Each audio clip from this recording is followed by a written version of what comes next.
Hello' everyone, আজি সাজি কাচি আহিছোঁ ডিনাৰ বনাবৰ কাৰণে। যিসকলে মোৰ আগৰ ভিডিঅ'বোৰ চাইছে গম পাই চাগে মই কাৰ পৰা ইনস্পিৰেশ্যন লৈ এনেকৈ সাজি কাচি খানা বনাবলৈ লৈছোঁ। হ'লেও এনেকৈ খানা বনাবলৈ লোৱা ভাল লগা হৈছে, এনজয় কৰা হৈছোঁ। কাৰণ এইখিনি বৰিং লগা কামেই যদি এনেকৈ ধুনীয়াকৈ ওলাই মেলি কৰা হয় তেতিয়া মানে কামটো এনজয় কৰা হয় আৰু সদায় একেখিনি কামকে কৰি থাকিব লাগে বুলি মনত মানে খঙো নুঠে। আৰু যি কি নহওক আজি ডিনাৰত বনাই আছোঁ ৰুটি আৰু মাটন কাৰী। কাৰী ঠিক নহয়, ভুনা বুলি ক'ব লাগিব। মই 80% ডিনাৰ আগে বনাই ল'লোঁ। এনেকৈ ওলাই মেলি মানে কাম কৰা ইমানো সহজ নহয়, যিহেতু মোৰ অভ্যাসো হোৱা নাই। অভ্যাস কৰিলে আহি যাব চাগে। মই ৰুটিলৈকে বেলি লৈছিলোঁ আগে, পাছত মই অকল সেকিছোঁহে।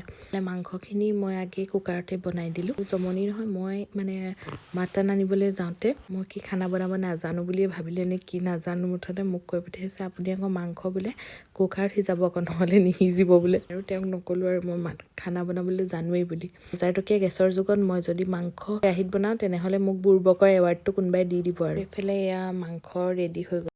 মই এইখিনি ৰেডি কৰি থাকোঁতে কওঁ যে মই কাপোৰযোৰ যে পিন্ধিছোঁ, এই কাপোৰযোৰ আমায়া ক্ৰিয়েশ্যনৰ হয়। ইয়াৰ এক্সট্ৰাকৈ ভিডিঅ' বনাই দিম মই। আপোনালোকৰ ভাল লাগিছে যে তাৰ পৰা আপোনালোকে কিনিব পাৰিব। এইযোৰ মেটেৰিয়েলটো খুবেই ভাল হয়। এয়া খানা ৰেডি, আজিলৈ ইমানেই, টাটা।